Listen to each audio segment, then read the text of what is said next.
This is the GPL Podcast, part of the Pull Tab Sports family.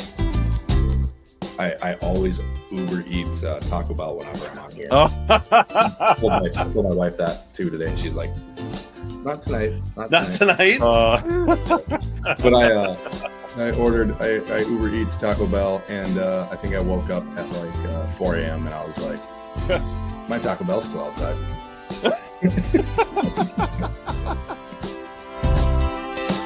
You know, it was good to see that the Big Ten Network recognized how to cover hockey last week. Now, here's Jupiter and Vigo.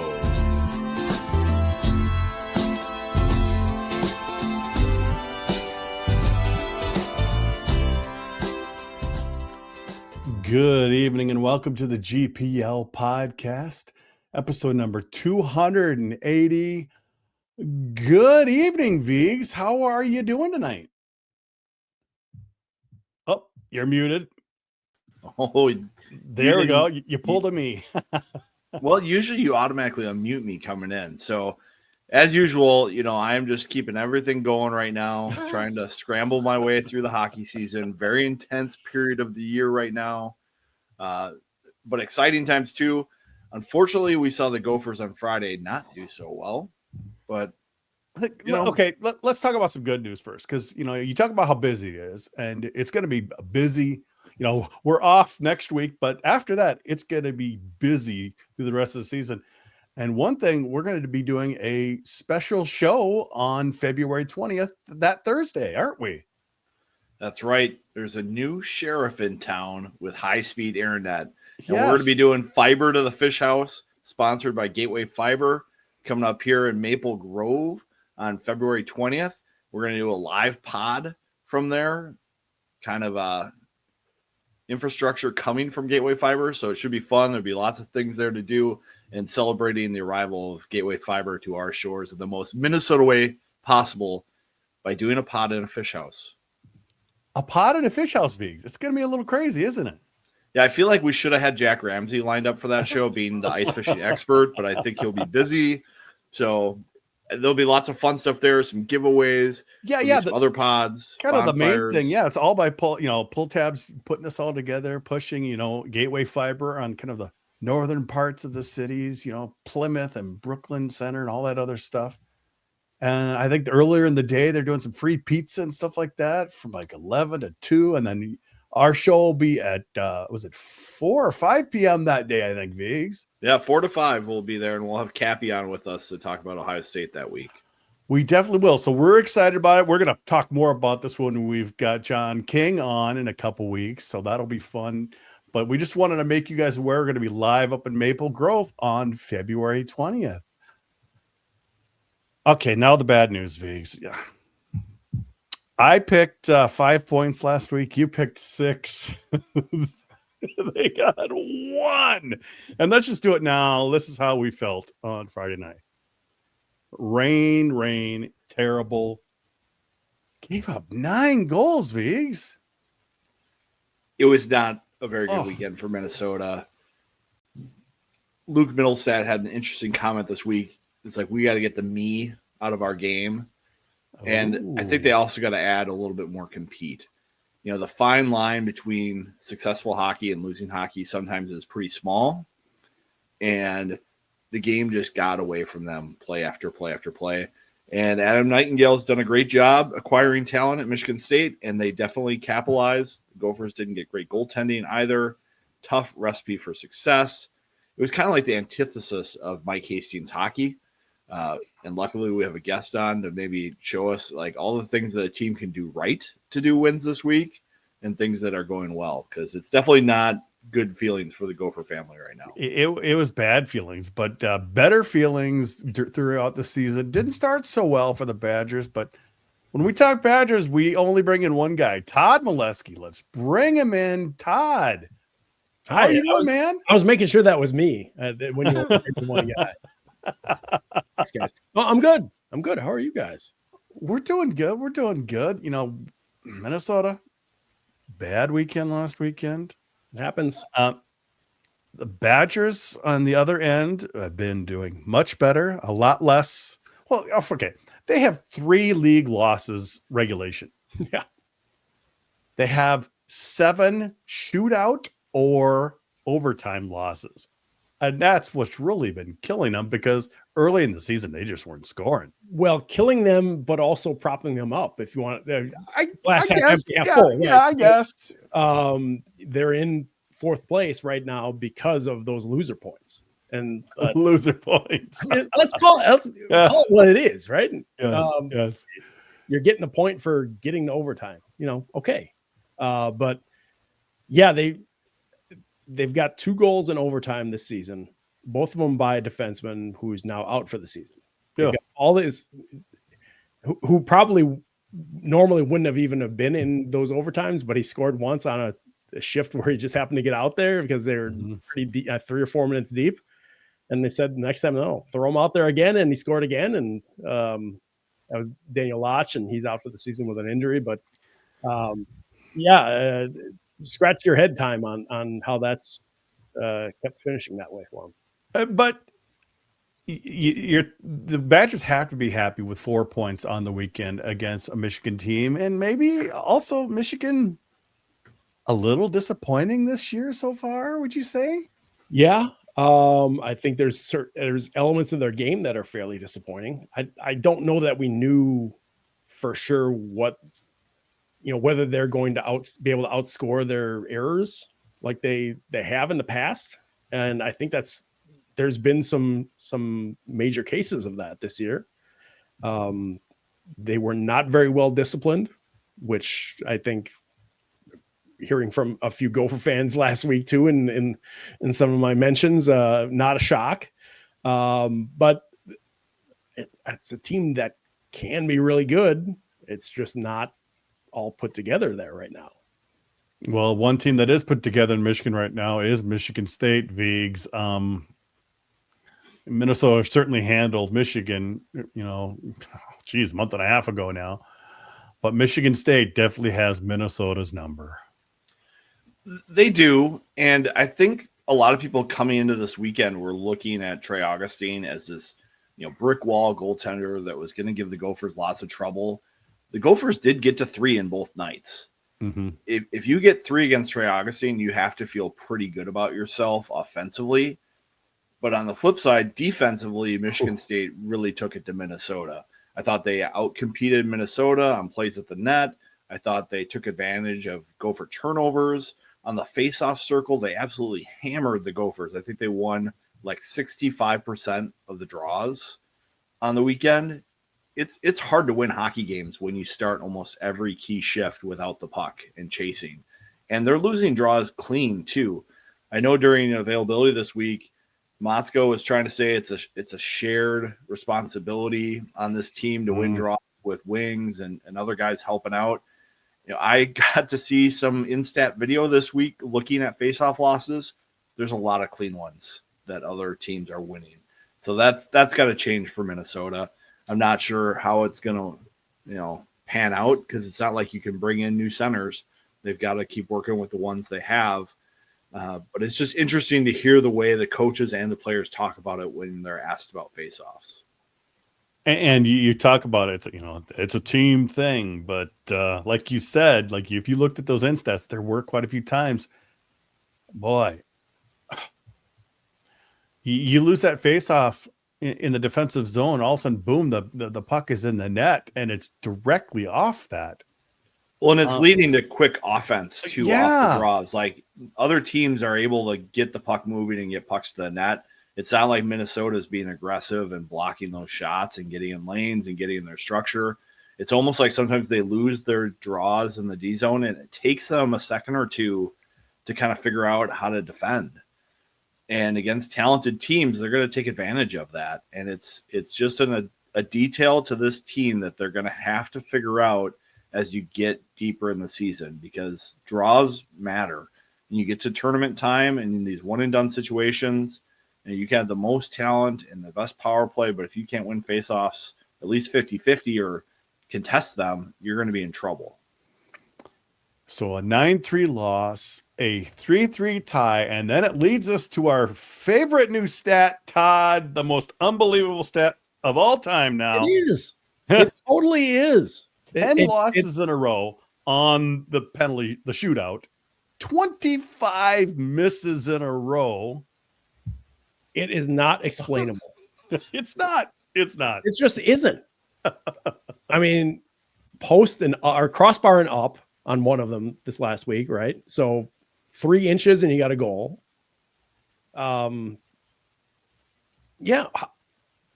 How can that keep happening? How can I understand losing. You can lose that many in a row. Not scoring once in that is the part that is just beyond reason for me. Vigs, I've just embraced it. I just kind of enjoy it now. I mean, come on, that's 25 in a row. I mean, okay, Vigs, if you took 25 shots in a row on a penalty shootout on Martin Brodeur, you're gonna get one of them. I don't know if I get one on Marty. Maybe today. Now, if we got him out of the front office and threw on some old deer hair pads. But I will say, by luck, you think you'd get one through. It was interesting at practice on Wednesday. The team worked on face-offs and structure out of face-offs for about 30 minutes. Okay. And then they spent about 20 minutes on shootout. I like full ice, from the red line all the way in shootout. Really? They had teams of 5 competing against each other in kind of like a little round robin. And I think the coaching staff is probably like, let's just spend some time on this. Maybe we'll get one and then we can move on. Because I've never seen them practice shootout for that long. Usually it's just like a 5 or 10 minute deal. Yeah, it's because, when I went to practice about a month or a couple weeks ago, it wasn't an official big shootout thing, but it was that type of thing they were practicing where you kind of get rewarded. It's a game. If you score, you get to go 2-0. It's like this cool little game.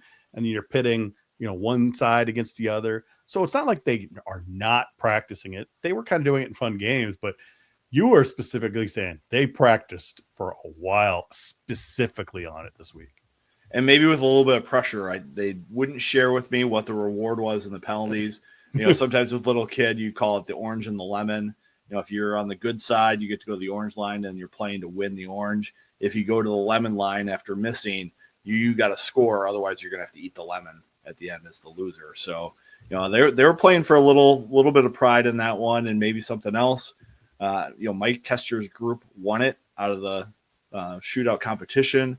I saw Connor Kurth with some good moves, Brody Ziemer with some good moves, Stungerud obviously with a great shot. So if they do get into another shootout, we'll see if all this attention pays off.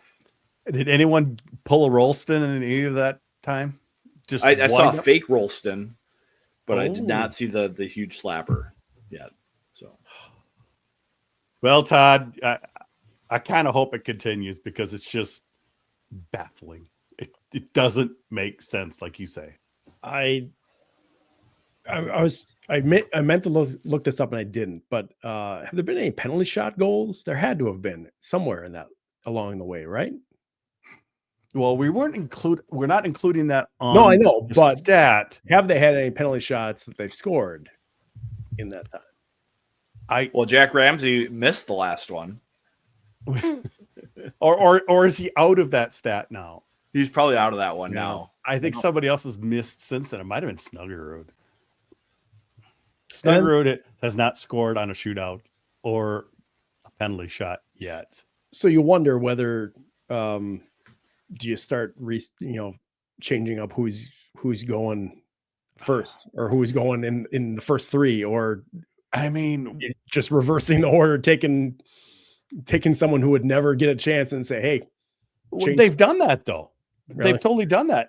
The first thing somebody tweeted when Chesley took a shot on Saturday night, like, why is the defenseman taking a shot? Well, why did they put the rest of guys out there? And it's like, I responded by saying, because no one else can score. Why not throw anybody out there? Because obviously before then, 25, players before, or 24 players before that had missed. Why not throw a defenseman out there? Huh? Because they've got nothing to lose. Well, I remember at one point when the streak was going on, Cal Thomas was the player that won the shootout competition in practice. So the coaching staff put him out there first. Mm-hmm. Yeah. You know, that's kind of how they were trying to do it, is like a little bit of a meritocracy of, hey, if you win the shootout in practice, you're going to go first in the game if you want it. So it's a great mystery.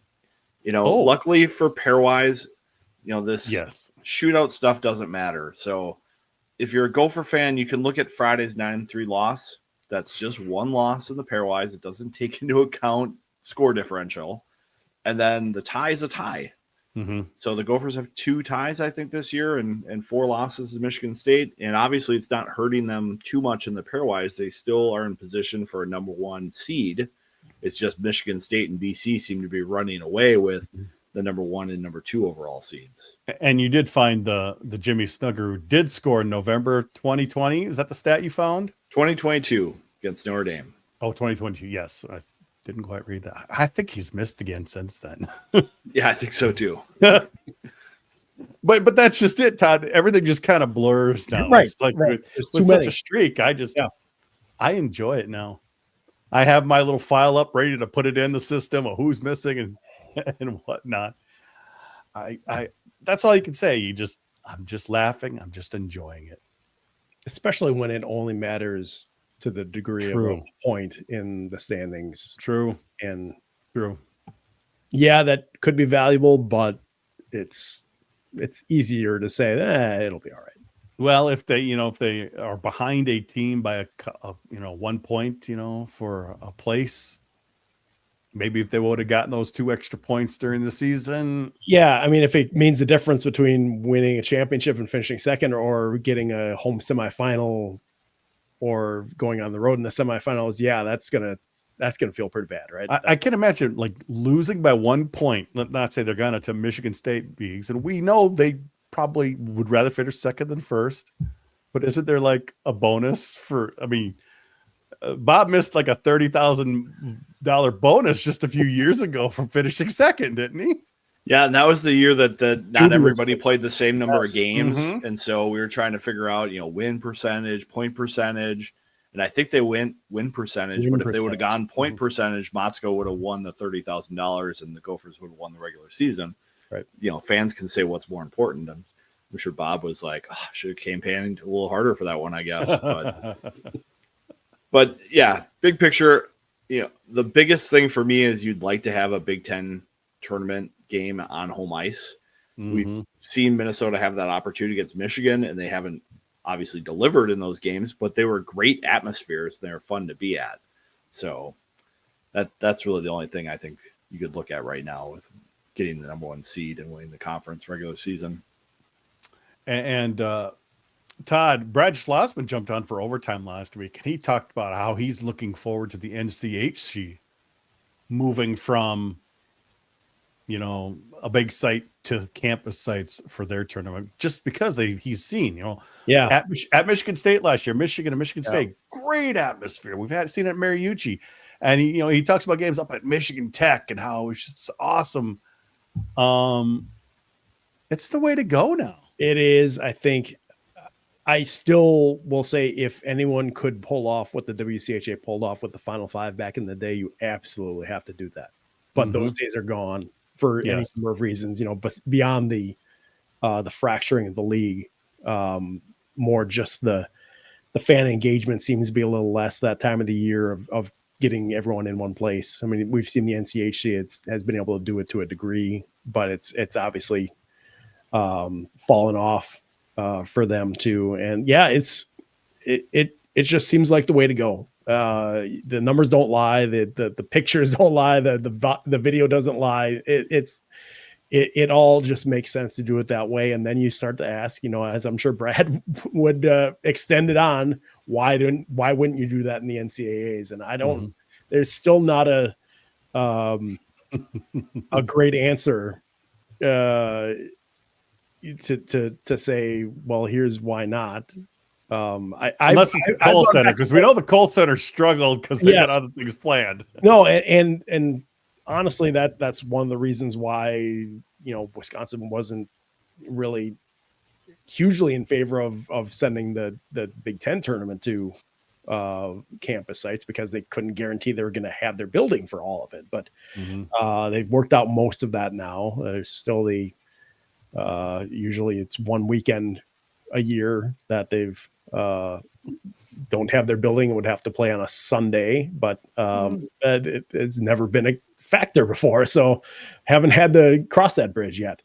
But yeah, I we'll have this conversation forever about regionals.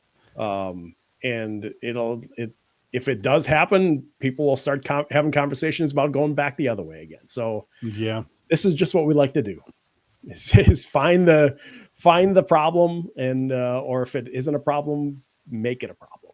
Well, when Ben Holden makes me commissioner of college hockey, I'm just going to have a Western Collegiate Championship.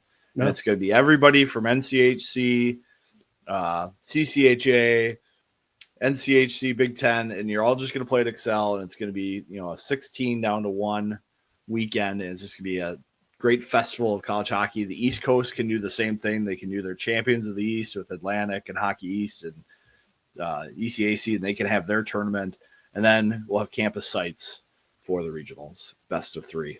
It'll be awesome. Yeah, Viggs did get voted the college hockey commissioner last weekend with Ben Holden, and I think Schloss was like the idea too, Viggs. Yeah, it'll be great. I've got 2 votes. I'll go for that. Yeah. Yes, 3 votes. I'm up to 3. Put my vote behind you there. Yeah. Well, we can only hope.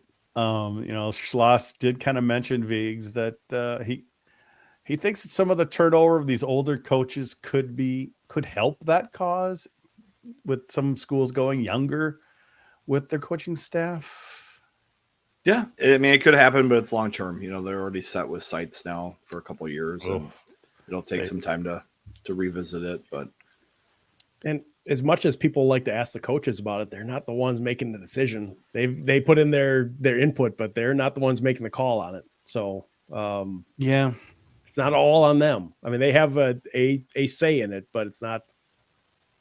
They're not the ones controlling the pocketbooks either. So. Never-ending conversation. So, Viggs, we need to talk about one of our sponsors here, Lunch Bucket Hockey. Their social stuff is so great. They got a lot of great apparel out there. Tell us about it. Yeah, a couple local guys. They started a Friday lunchtime pickup hockey league, and they now have a hockey brand. And when Jack Ramsey and the Minnesota Lumberjacks went out to Vail to play in that little Yeti tournament out there, they were wearing Lunch Bucket hockey jerseys, which was sweet. Lakeville North, when they were doing some of their special, first responders games, they got Lunch Bucket hockey jerseys for that, special ones with that cool Nordiques logo stuff going on. So check them out if you're looking for custom jerseys or something special. This is for the hardworking guy on and off the ice. All right. And we thank Lunch Bucket Hockey for being a sponsor of the GPL podcast. Now it's time for Vigo's top 20. Not much change there, Vig. Your top 9 are all the same. It's just hard to see the movement. Teams aren't necessarily separating themselves besides BC and Michigan State. Western obviously has been pretty good this year, and that's why I've got them at 3 and Denver at 4. I think one of those NCHC teams is going to get a number 1 seed. The other one might be a number 2 seed, depending on how Minnesota can finish their year. But I just kind of see that top 9 as a group right now. Connecticut's one that's 4th in the pairwise, but 9th for me in my poll. I look at their schedule and they do have some good wins, but I just don't know if they're quite the talent that some of the other teams are at the top. And then when you get in the back half, there's just a lot of consistency. There's a lot of splits right now in college hockey at that area. And there's been some teams that have fallen out now of my top 20, like St. Cloud and North Dakota and Cornell. And you're seeing some, smaller teams get in there, like Augustana and Sacred Heart, Michigan Tech, that have had some good games and some upsets lately. How's that compared to your votes this week on the USCHO poll, Todd? Well, I don't have Wisconsin in my top 20. Really? Yeah, I just you get into the back half of January and on, I can't put a team that's under 500 in the top 20. I just have a personal philosophy there, and that's the way I've always gone with it. And everyone has their own way of looking at it, so we have no complaints about anything. But I just think that looking at the totality of the season, they have to answer for that start that they had, and that's still a big part of their overall makeup. And now you can look at what they've done lately, and that's been a lot better. But still, they don't have any sweeps this season. They don't have any full on 6-point sweeps. And they're going to need that to really make a charge in the pairwise to get into a top 14 spot. And one thing we did add this week, we did add the pairwise and brackets there. Vigs, Wisconsin 16, obviously a little outside of the zone they need to be. And if they were to go higher, they would need to keep a 500 or better record unless they won the Big Ten tournament. So they'll be there or not based off of that 500 record. Yeah, I mean, one thing with Wisconsin, they have all those ties and overtime, shootout losses and things like that kind of impact maybe your perspective of the Badgers team. They're a talented team, I think, for anyone to face right now. They had trouble scoring goals early. They're getting better at that now, and they've had some good wins the last couple of weeks. The one team on here that's had some struggles is Minnesota State, and they looked like they were probably going to be an at-large team. Yeah, they were moving up slowly, and then they dropped games to Ferris and Northern Michigan, who are 57 and 61 in the pairwise. Those can be season crushers when you have losses like that. And, it's a lot of uncertainty at the back half of this poll and at the back half of the pairwise. And you got somebody like Augustana who could win the league just based on percentage, isn't it? Yeah, because they couldn't get out of those scheduling agreements that they had to sign when they didn't have a conference. And so, they wanted to get let into the league, and the league said, sure, we'll make it work. And I know there's a couple of Minnesota State fans who are unhappy with how that's looking right now, but credit to Augustana for getting some good wins and putting together a program pretty quickly. And, kind of mentioned that's happened the last couple of weeks as well, is that St. Thomas did lose an extra year that they have to wait to be eligible. Isn't that true? Correct. Next year is their first of full-time Division I program status. Yes. And I hear Little Birds saying they are looking at a lot of major junior players to make that leap as quickly as possible. When did they go in the NCHC? Is that the same year or 2 years? Are they one more year in the CCHA? I think it's one more year in the CCHA, and there was some debate whether or not they get let in early, as Brad Schlossman was pressing everybody at NCHC Media Day on that issue. We'll have to Since we no longer had to talk about Arizona State making the league, so we had to have a new topic. I guess so, but Beagle puts it up there every week or on Monday or so. He puts his new polls. Make sure you check it out there.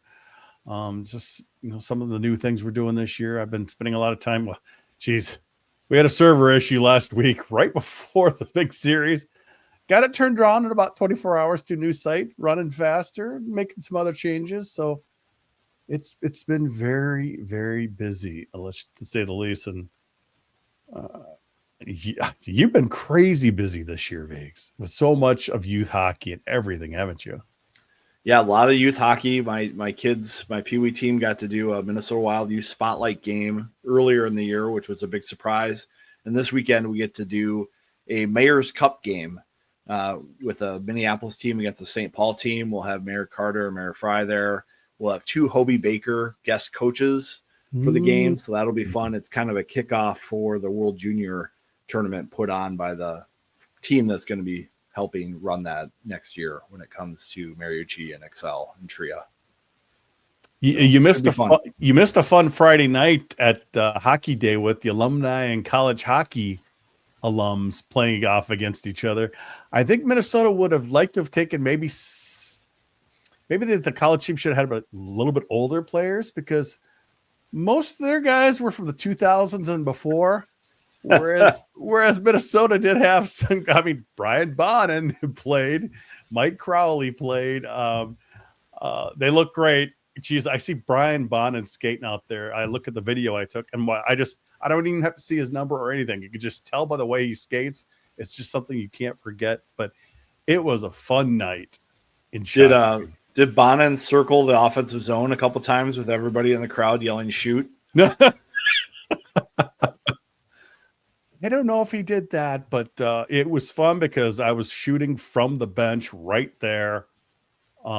It was just a blast to see all these guys together. And our guy, Eric Sherhorn, in goal, a little rough time. I think it's the first half of the game. There were no goals scored by either team. And then I think the goalies switched. You know, Stalag came out, Patterson came out, and then also there was a score fest on both sides. So, but Parisi was playing there for the college all-stars, and he's obviously some of these guys are not far from the NHL. Goligoski was just playing. You had, like I said, Parisi had just been playing. So some were not that old, Viggs. Yeah, I heard Ben Gordon was sad to miss the game because he was in East Lansing, but he got good reports from Paul Martin on everybody's play, and there may be some players being thrown under the bus in the alumni text thread, but Thomas Vanek showed that he still has it. You know, he's out there coaching Stillwater frequently, so he can still shoot the puck. And I heard he got a hat trick. He did get a hat trick. All three of them were just these quick snipes, upper corner. I don't think it was like 2002 or 2003 again, Viggs. I could not believe it. Just effortless. Upper corner. You saw some of the other guys try to shoot for corners, and they just weren't close. But Mr. Vanek still has quite the shot. I bet he's still putting up $400 or $500 a week. So, and he's got the new technology. Those synergy shots. Well, that's why Angel says why Johnny Pohl won all his faceoffs back in the day. He was the only one using the synergy. So who knows? Pretty good. They all got the good tech now. I'd love to see an alumni game between the Badgers and the Gophers. I feel like they did one of those a few years back in Hudson, maybe. Because it's just these guys, they're not hitting each other. They're just having so much fun, so much camaraderie. And like I said, some of them can still really play. Yeah. I remember Matt Dolman was in that one. I think Tom Sagasaur had a hand in. I don't know if he was still playing or not, but there were some guys. I don't know if it was straight Badgers versus Gophers or if it was just a mix of different former players, different sides. But I know it's happened. Yeah, the college all-stars, I would say, were coached by Mr. John Harrington and former Mankato coach Troy Jutting. I had not seen him in forever, Todd. So I went to Cabela's last week and I thought of Juts. Why is that? I honestly, I thought of Shane Frederick. Because that was one of his great stories is that on the road, Juts calls his hotel room and says, and I can't do the voice as well as Freddie can, but Freddie, let's go to Cabela's. Because he had the car. He had a car on the road. And I don't know where they were, but there was a Cabela's there. And sometimes you just got to go to Cabela's, man. It was there's one right across the highway from me. So it's pretty easy. Yeah, when I was in for like a hockey tournament weekend, one of the things to do is like, should we go see a movie? What store can we go to and just run around for an hour or two? And Cabela's would be a great spot when you're on the road and just looking for something to do. So I totally get it. All right. Well, let's get more sponsors here in Viggs. We need to talk about Cub. And boy, you are at Cub all the time in your neighborhood. Yep. Every time you got a party or you got a meal that you got to put something together, Cub is your go-to place. They're all over the neighborhood. They're a Minnesota company. They support, Gopher sports. They support Pull Tab sports and Gopher Puck Live. And as you get ready for your Super Bowl party, if you want to see the Chiefs and Taylor Swift and the Eagles, make sure you go to Cub. You can get your Jimmy's dill dip for your veggie trays. You need hot dogs, burgers, brats, cold cuts, whatever you need. Cub Foods is your place. And while you're there, a lot of them have liquor stores now to get your beer, wine, liquor, THC products, whatever you need. Check them out, cub.com. And of course, we've got State 1981 Dreams of a Dynasty, and a quick URL there, gopherpucklive.com/1981 will bring you right to their Amazon listing, Viggs. Yeah, Mark Figure has all these great dynasties for 35 years of the high school tournament, and he writes this one from the South St. Paul Packer perspective on their 21st tournament appearance, trying to get that first title. Side note, they're still looking for one in real life. It's a fun retelling from that viewpoint. We're getting to that point of the year where high school teams are getting ready for sections. This might get you in the mood. Check it out on our link on gopherpucklive.com/1981. Of course, we thank those two for sponsoring the GPL podcast. I saw a comment here from Mote. Taylor Kearns, Jupe was fanboying Mike Crowley. Yes, I was. I got to speak to him for a little bit. It was the coolest thing ever because I never met him. And, in all the 20, almost 30 years of him being my favorite all-time Gopher. So, yes, it was very cool. So, who else was there? Jim was. Says it was a fun night. He was on the bench right next to me the entire night. It was a blast. And, of course, Jim's got another one. I think was Stillwater. Yeah, he's right now that I think of it. Yeah. Yes. Yep. Well, that's Jimmy. Jimmy was happy because he's like, I'll be able to watch the show tonight. I'm like, yeah, we're earlier tonight. He's like, even better. So it's up now. We're not too late for Jimmy. Viggs, the Badgers are coming to town this weekend, and this is not going to be easy in any way for the Gophers.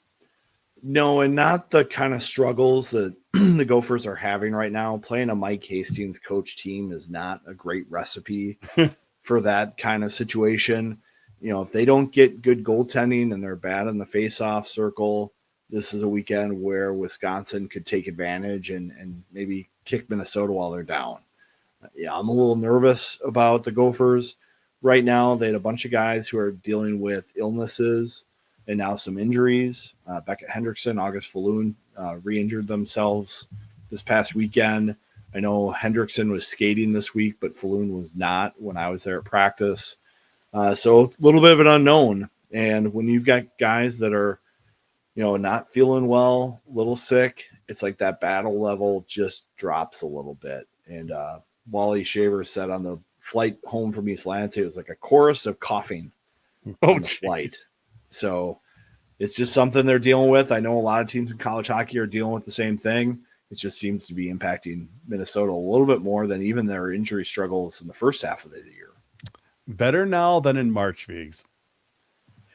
That's what I told Wally. I was like, on the silver lining, maybe they get through this illness now, and in a month, they're totally past it and they don't have to worry about it coming back. You just hope they don't get another bug going through the team. Yeah. And Todd, it sounds like you're not sure if you're going to make it here this weekend.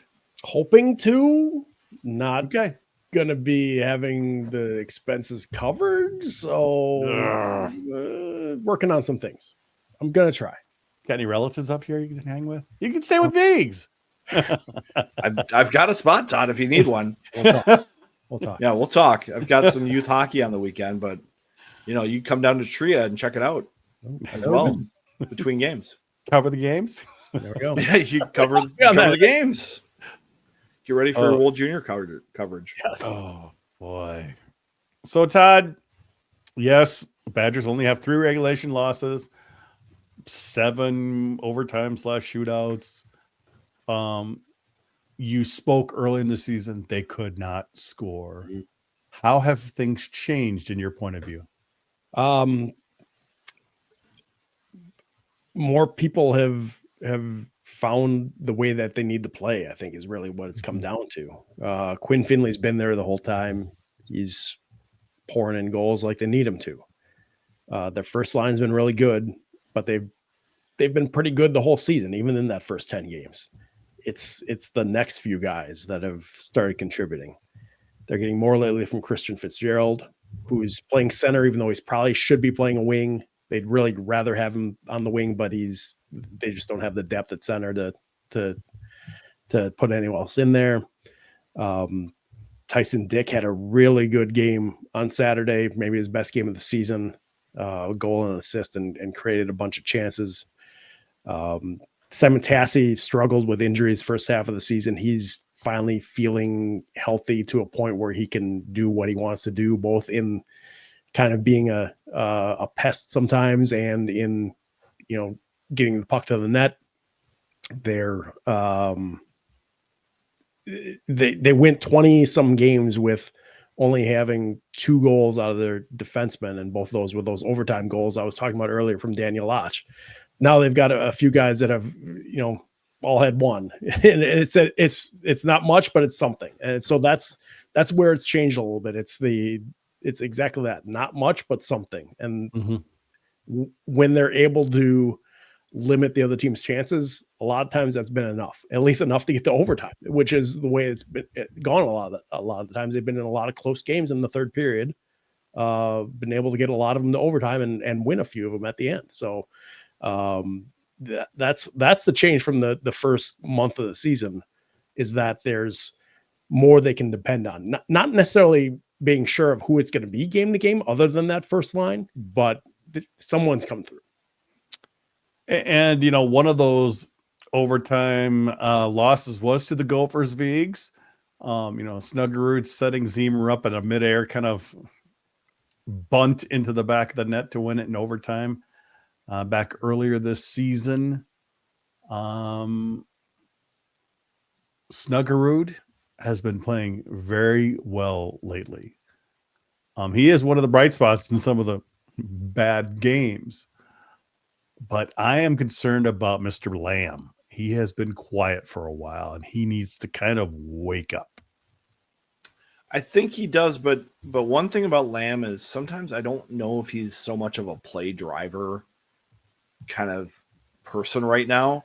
He's looked his best on the power play, at winning second chances, at winning out of chaos in front of the net. I just haven't seen the Gophers creating that kind of situation for him the last couple of weeks, and so he's not able to flash like he was when he was producing for the Gophers. And so I do think that's where he's going to generate his offense. What I'm looking for out of Minnesota, and what I'm a little worried about right now, is their defense. In the first half of the year, we saw a lot of production from Rinzel, Chesley, Middlestat, Thomas, Kester. They were all chipping in very consistently, always looking dangerous and closing down plays quickly in their own end. They've regressed a little bit over the year. Thomas is coming back from his injury, so you can't expect him to be at full speed, but the compete and consistency from Rinzel and Chesley, I don't know if it's been there the last couple weeks. They've been a little bit of roller coasters on the ice, and that's what they're going to need to be successful. Is they need those players playing at a high level. We've been getting chirped live by Pat Micheletti on Twitter, Vigs. He's a little bitter that we went early this week, but he did tell us that Fox 9 is doing an hour pregame Friday night for the big Gopher Badger matchup. So does that make him feel better, you think? Is that going to work on him, Vigs? Maybe we're hyping him up. He'll appreciate that. Pat needs very little hype because he's on all the media all the time. Radio, TV, social media, cable, satellite, streaming, on our show when we are lucky to have him. So it'll be fun to hear his thoughts for the whole hour. One thing I'll also be looking for this weekend, does Soulier get 2 games? Oh, yes. We're kind of at that point of the year where, Airy got his shot to get 2 games. This would feel like a possible weekend where Soulier maybe would get his chance. Now, that being said, I did not think either goalie looked especially good against Michigan State. I think that was maybe partially the product in front of them, but Airy did not have a good game on Friday. It just wasn't. There's no defense of that. So, well, there was no defense of either of them on Friday night, and the guys playing in front of them. When you give it up 9 goals, it's a complete cluster. It was interesting. Jack Ramsey broke down some of the PK save percentage numbers for us. I kind of dug into some Instat stuff this week with Josh Kreiser, one of our Gopher friends out west in Portland. He was showing me some of the things. And one of the things I noticed was how easily Erie sometimes will lose his crease on net battles and basically give empty net putbacks. And that's something that Soulier isn't doing. He's very athletic and he's very active in the crease, but he's able to find his posts again and find his ice and protect the net a little bit better than Erie. Erie looks like he gets in these scrambles and he's just not in position where the puck can't even hit him because he's so far out of the way trying to find it.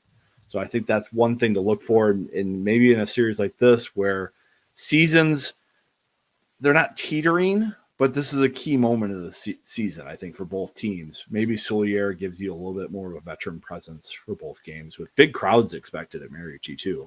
Yes. For Saturday's already sold out. You talk about that stat that Jack sent us. It was a penalty kill stat. This was before the games this past weekend, but he says that the Gophers are 23 of 26 on killing penalties, 88.5% when Soulier is in net. When Erie is in net, they're 23 of 34 at 67.6%. And the save percentages I saw were Soulier's penalty kill save percentage is like in the 90s, like 90, 91, and Erie's save percentage on the penalty kill is like 78%. Okay. So that's a pretty significant difference in your goaltending. And, some of it is the structure in front of him, but a lot of it is those scrambles in front of the net where the goalie loses his ice. How's Wisconsin goaltending there, Todd? Rough weekend last weekend. We know what that's like. Yeah, right.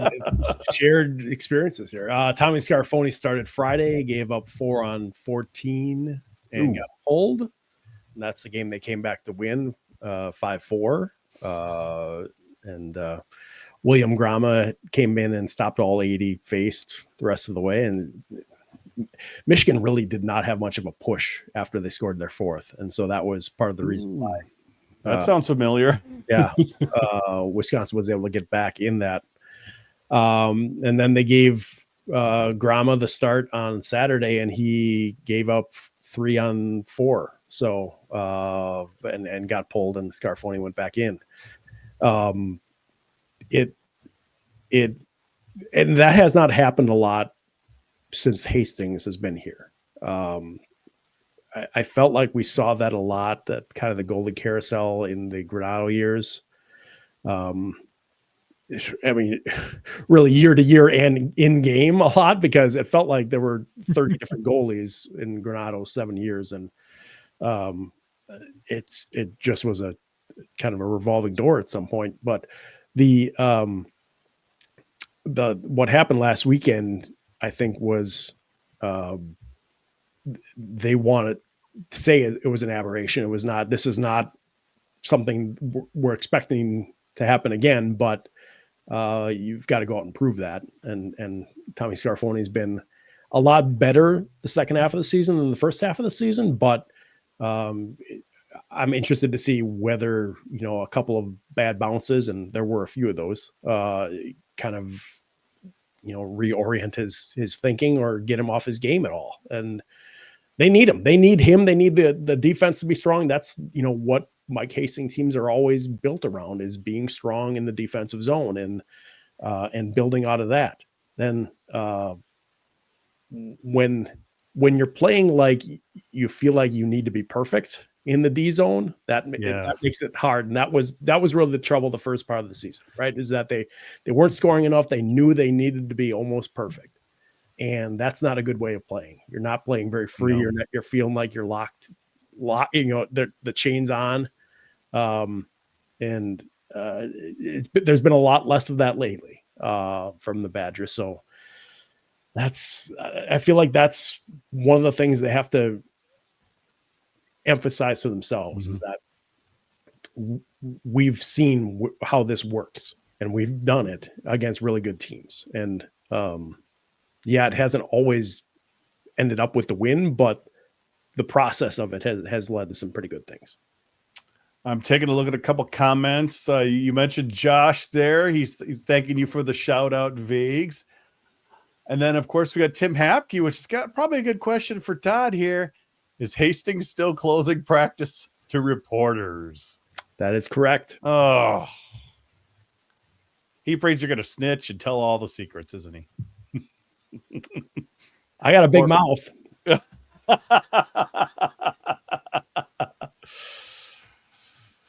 All right, Todd, what happens this weekend? What are your predictions? What do you want to see?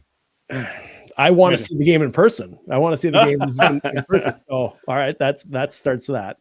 I think so. Even when things were going terribly for Wisconsin early in the season, they still got some points. Mm-hmm. They have gotten at least 1 point out of every series so far, and that's not easy to do, especially when you're having as rough of a ride as they did early. Mm-hmm. However, they've also not gotten 6 points, as I mentioned earlier. They've every series has been either 1, 4, or 5 points. I think there might be a 3 in there. I'm not completely sure, but so I don't think they end up with no points this weekend. But I have a real hard time saying that they're gonna get a straight up win too. I feel like they're maybe getting an overtime win, maybe a shootout win. It seems like maybe more likely. Given the that would be so good. Teams here, right? Badgers can't win an overtime game. Gophers can't win a shootout game. Oh boy, maybe that's how it ends up. But I think that would be. I mean, they'd love to get a win. They'd be over the moon with 2 wins like they were last year. But I think they need something out of this weekend. I think they get a little bit of something. For me, I'm thinking it's a 3-point weekend, so a split right down the middle. Vigs, I don't know what team is going to show up for Minnesota. You know, we've had it all season. That's the Minnesota team where we want to see. That's the team. And then they're like, oh, this is the worst team ever. Firemots go. It's been so up and down until they kind of prove something to me. I'm picking to split. What do you think? It definitely feels like the Gophers' inconsistency will keep going this weekend. I actually think maybe their shootout luck will change if they get into it after the practice I saw Wednesday. You never know. But I think 5 points for Minnesota this weekend. Oh, getting that overtime shootout win on Saturday. Overtime shootout win on Saturday. That's a prediction. I like it. But this very easily could swing the other way. You never know. I mean, 6 guys were sick last week for Minnesota at least. Maybe a few less this week for Minnesota, but still important players are coughing and hacking out there. So we'll see. This is kind of a big stretch, I think, for Wisconsin. After Minnesota, they get Penn State, Ohio State, Notre Dame. You could kind of consider that easier games. Yeah, I mean, we were looking at this last week, comparing them to Michigan, and they have an easier road through the last few weeks. If you're thinking about who gets the last home ice spot, and it's tough to look much past that because it felt like 1 and 2 were in a chase for 1 and 2, and then Ohio State was in kind of in its own level in 3rd, and then it was 4th, 5th for Wisconsin and Michigan. But there's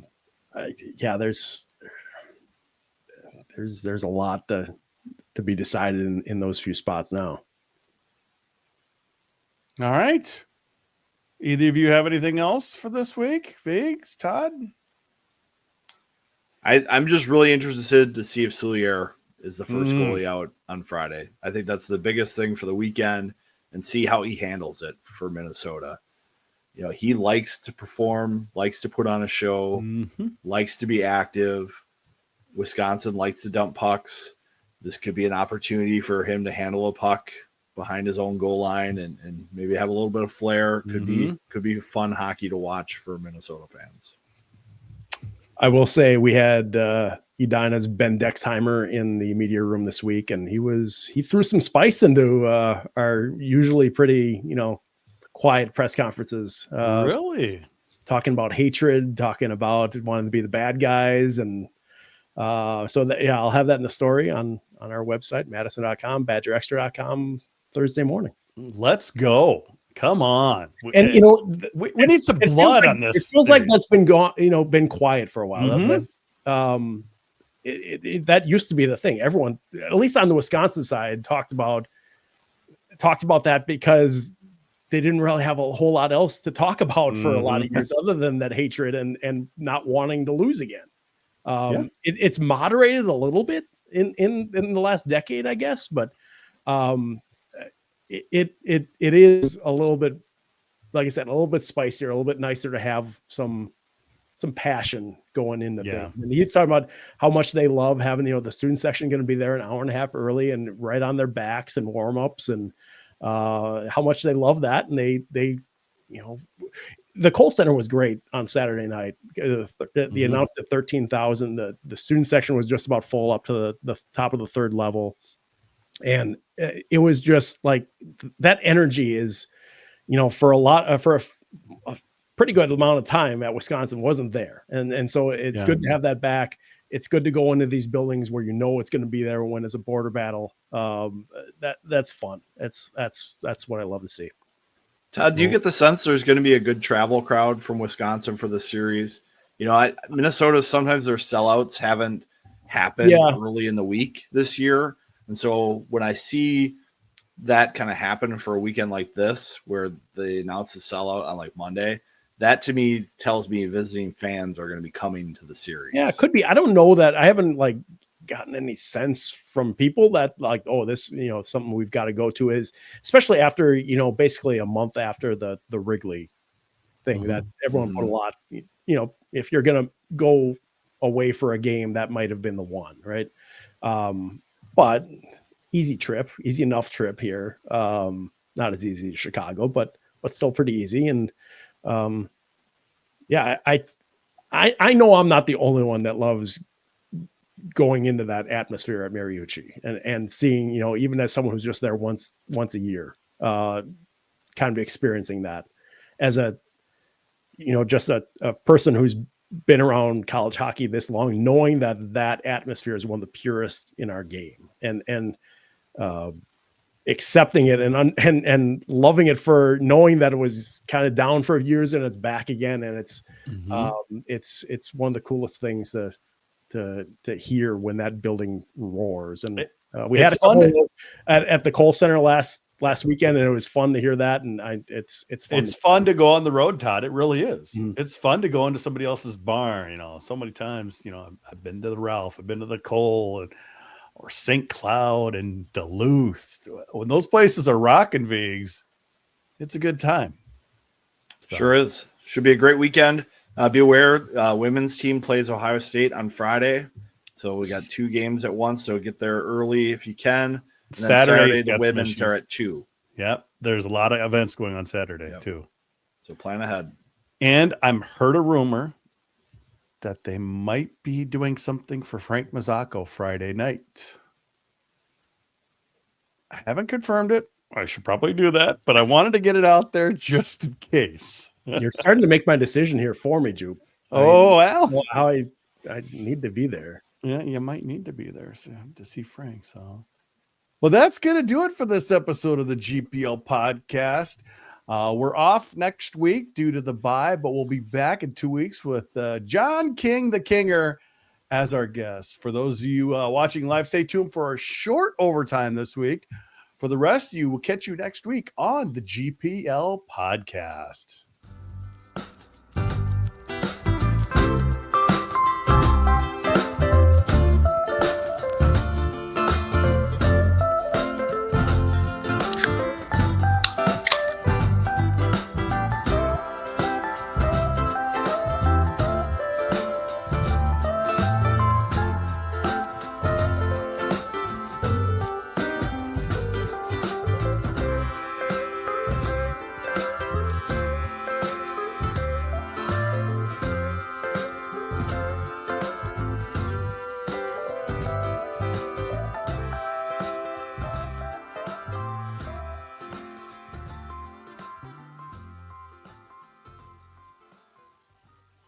All right. right, Viggs. What is the beverage of the week? Man. Oh, that's illegal. That's bootlegging. Yeah, I spent a little bit of time in Wisconsin this last weekend, so I picked up my favorite New Glarus beer, Moon Man. A lot of people love Spotted Cow. I don't get it, but Moon Man's great. We've got kind of a little short OT, so we just got a little light pale ale here tonight. Very nice. Very nice. I was going to say, is that bootlegging? You have Roscoe Pico trained? No, not Roscoe. Sheriff Buford T. Justice. Yeah. My right cop from the late 70s. Snuck a little 12-pack into the hotel and saved a couple for the week. So there you go. There you go. So what's going on this week, Viggs? You're pretty busy. Is that why we're doing the early show? Yeah, wife's got a little bit of travel, and I've got a lot of hockey practices going on this week. So we had a big hockey weekend, so we're just trying to keep our heads above water here. I'm on my own. My kids are not going to bed on time lately, so can't really go late and expect they're going to be asleep by 9:30. So if we're done by 8:30, then they have a chance to maybe be asleep by 10. I don't know. Parenting's hard. It's hard. It's hard to parent podcast and do all that stuff and work, have a day job. Hey, like I said, I had my kid cook fish in the other room once and set off the smoke detectors in the house live during a show. That's just good memories there. Yeah, I was on with I was zooming with Josh Kreitzer today. He was like, I remember when you were podcasting from your Civic. Man, those were the days. Sure were. Sure were some days back then. A little bit easier now, but hectic. Just crazy. So newspapers gotten cheap. Gosh, it's just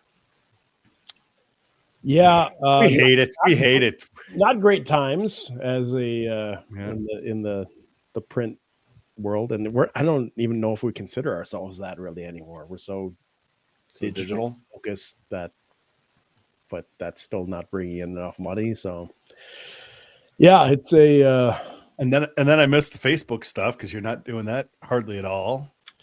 Yeah. To be honest, you were one of the only viewers most nights. So I got a little sad. So I figured I'd come in there and razz you. And yeah, which I always appreciated. It meant someone was watching anyway. Yeah. You were getting some watch back on that, weren't you? Yeah, a little bit. I mean, not enough that anyone. I mean, I've heard from two other people besides you saying we missed that. So I know. Actually, I know the Rube here. He's not in the chat tonight, but I know he's a GPLer and too early for him. Yeah, too early for him. I know. I've been in some of your live streams and he's asked questions as well. So. Yeah, and I mean, maybe those Wisconsin people just haven't embraced the technology. I don't know. I've seen the crowd on Facebook lately. That's skewing a little older, but yeah, my kids won't go on that stuff. It's our generation might be the last one on Facebook. It could die soon. Yeah, fair enough. But yeah, it's been tough to get an audience for hockey stuff this year. So that's tough. But I persevere. As long as you're taking pictures at the beginning of a game. Yes. How are the other Wisconsin teams doing? Like, I just was looking at Minnesota's budget that came out this month. Yeah. I'm sorry I haven't seen if you've posted about this already on the Wisconsin financial reporting, but yeah, what are things looking like? I've seen it, but we kind of they turn over a lot of that stuff earlier in the year anyway when they report it to the athletic board. So I did some stuff on that before. It doesn't quite match up the numbers they report to them and the numbers that they give the NCAA. They tried to explain it to me once that there's different categories and different, paybacks for oh my goodness. Tuition stuff has to go in one, but not the other. But I mean, hold on, guys. John Gilbert passed away. Oh no! Whoa! Yes, just saw that pop up on the Twitter sphere here. John Gilbert, obviously long time Wow, yeah. Hockey writer. I'm just seeing this now. He was 82, died Wednesday. So that's kind of bringing us down. Sorry, I just saw that and I thought I would say something. Wow, that's. Yeah. I mean, John Gilbert covered the Gophers for how many years? And from the 60s, maybe 70s for sure. 70s for sure. 80s and into the 90s, right? He had all these Herb stories. Yes. Mm-hmm. Yes. Wow. Yes. This just. Sad. I'm trying to find some more stuff on it right now. I feel like I would always see him when the Gophers would play Duluth. He would make it a point to be there for those games. And you always get the responses from the coaches like, "Oh, John, good to see ya." Reserved for the few. He covered a lot of, state tournaments and whatnot as well. Let me see if I can get something up here. Like the people who get that response are Royce, Charlie Walters, John Gilbert. Yeah. Long-time hockey writer. So that's tough. That's tough. Not good there. So, and it sounds like, they are doing something, a little recognition for Frank Mazzocco this weekend. So Friday night. Of course, I'll be there Saturday. During one of the intermissions. But Friday night, they're doing something for Frank. Frank, getting anything out of Frank is so tough these days. I'm getting texts this past weekend and earlier this week. He's in Mazatlan right now, or was.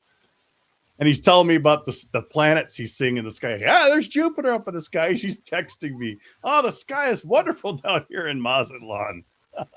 I heard Wally Shaver talking about that on the broadcast because I think there's like, when are you going to retire? He's like, not for a while, but I kind of would like to be in Mazatlan right now too instead of around all these coughing Gophers. Can we just go running time already?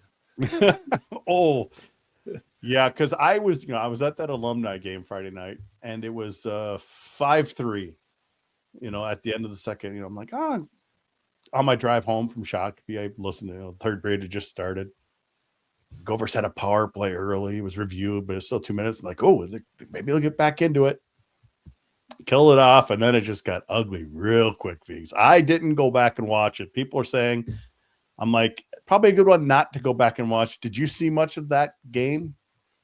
Yeah, I went back and watched. I'm a glutton for punishment. And it's like the second period didn't feel like that bad either. Like it was just small little plays that just would go the wrong way. You know what I mean? It wasn't like they were getting dominated and hemmed in. It was just like they make a bad play, Michigan State scores. The goalie doesn't make a save that you'd hope that he would make. And it just kind of trumbled away from him.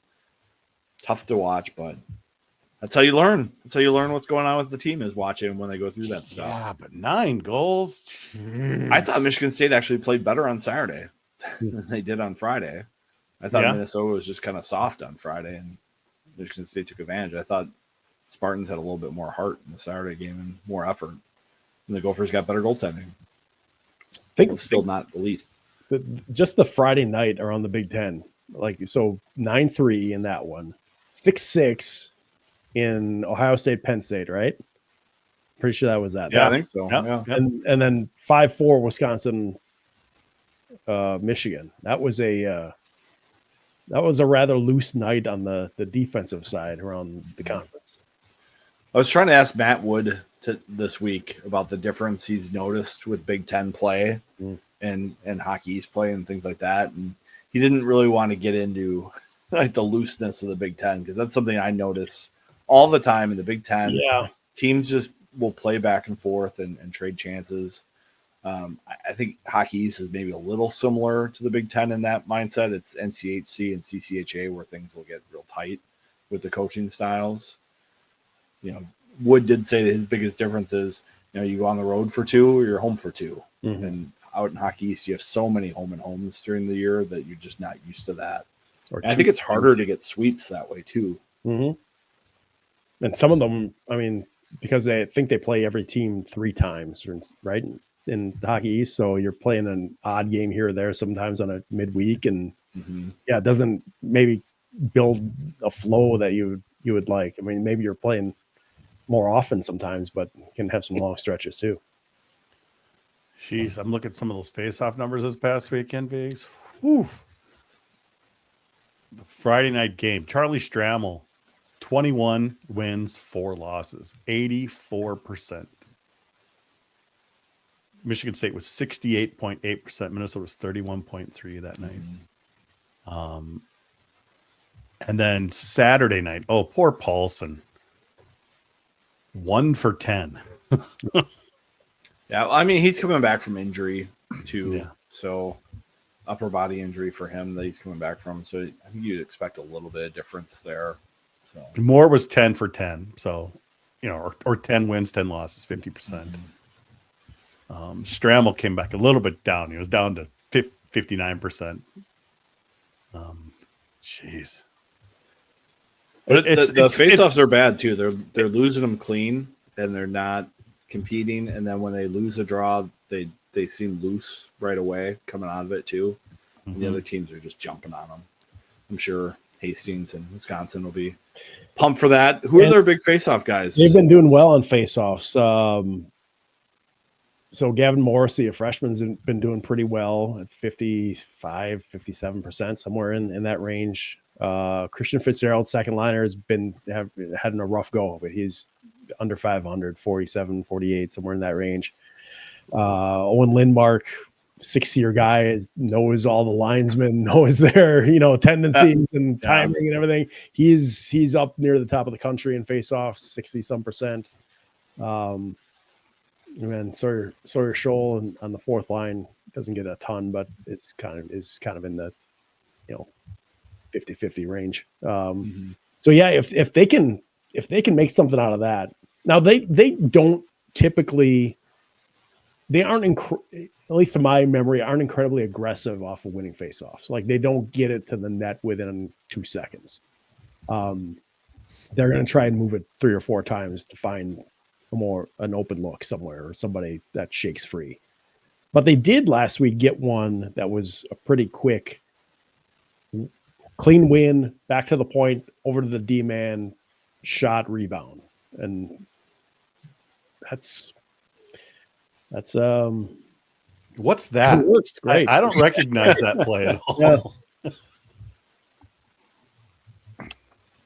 What do you do? Todd, you want to touch on this with a player leaving for Major Junior who I think is going to be coming back to the NCAA? He's committed to Michigan State, which was surprised everyone I talked to. Because when he left, his family told me that it was, they had nothing against Wisconsin. He just wasn't in the lineup enough. Drafted guy, I believe, by Seattle. They needed to see him on the ice. And so for his pro future, the answer was that he needed to go somewhere where he was going to play. And, he's from up in, I want to say BC. I'm blanking on it right now, but or at least played junior up there. So that felt like okay, this makes sense. I mean, it's tough to lose a guy in December, but I mean, it happens. He's not playing enough as it is. It wasn't going to damage their top 6. Now, when they had some injuries, that changed things up a little bit. They had to actually bring somebody back in who was not kept by Hastings and the new staff, but was still in finishing school. So they brought him back into the lineup last year. But yeah, it was. But to see him committed again to college was, one at the start of the season. You only had the kind of a guess that, well, maybe that might be a possibility at some point, and then it just takes off, and here we are. Everyone's got a CHL player or 2 in their commits all of a sudden, and off we go with that. But it certainly feels like you're going to see more of the Canadian players stay closer to home rather than playing in the USHL or taking that route. Yeah, unless the USHL comes up with some kind of, NIL package essentially for players, which I don't think I see happening at least immediately, but maybe there's a path to that at some point. I don't know how that fits within, the USA Hockey tiers structure or whatever. But if everything's changing, maybe it's time to look at all of that, to make the USHL be able to compete as much as it can in that environment as it kind of evolves. It certainly feels like some USHL teams like the Chicago Steel are trying to do as many things as they can for player development, and Pull Tab Sports does like a inside the Steel kind of streaming thing that they do, and they're just trying to make it more professional and more development focused, and make it a differentiator for them more than just the league itself. Well, and especially now if there's competition for where you're playing as a team. I mean, talking about Youngstown and Muskegon and the OHL, and I know it's not happening for next year now, but that was even an option, and the discussion makes you as a league, I think, probably say, what are we offering? What do we need to be offering for not only the players, but also the franchises in terms of value and how you continue to build on that, because they're businesses. I mean, we all think of them as places that to churn out college players and future pro players, but they've got to make money. They've got to break even at least and keep people employed. So there's a lot that goes into that I don't know has really been fully like explored yet of like how this all works. Yeah. Strammel sure did do a lot better this year, Viggs. It's like he's kind of turned it around completely. It's crazy. Like, if he played with the energy that he's playing with right now for Michigan State when he was at Wisconsin, would that have even been a concern? Because it seemed like when he was playing in Wisconsin, like there was like pouty play and me play and not a lot of compete. And now it's just like, okay, the lights are on and the wheels are turning, and he's a force out there. And same thing with Isaac Howard. I think he just got into that system at UMD and was so constrained that he couldn't perform. And now playing for Adam Nightingale, those guys are just unleashed. Yeah, the shackles are off, right? Yes. And a lot of guys will respond to that. And Adam Nightingale kind of seems to have that effect. And so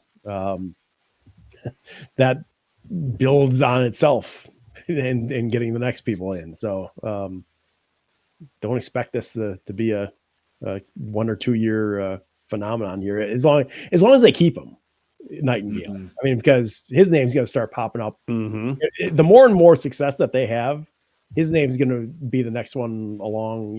If David Carl isn't going anywhere, maybe with his experience in the NHL, he starts to get some looks as a guy that gets a chance at some point. Certainly sounds like there's enough money going into Michigan State, though, to support NIL, to support coaching, to support facilities. Like I mean, the facilities there are night and day from where they were 10 years ago. I mean, they've done some video series of what things look like there this year, and it's impressive to see the turnaround. How was the Whitelaw reception last weekend? So he took one. I haven't gotten a chance to ask any of the players this, but he took one of the shootout shots, and I think he missed the net. Yeah, or lost the puck. And I was watching. Yeah. And so he's got to skate back past the Wisconsin bench, and there are guys just leaning like their knees are practically on the top of the bench, just leaning over, just giving it to him.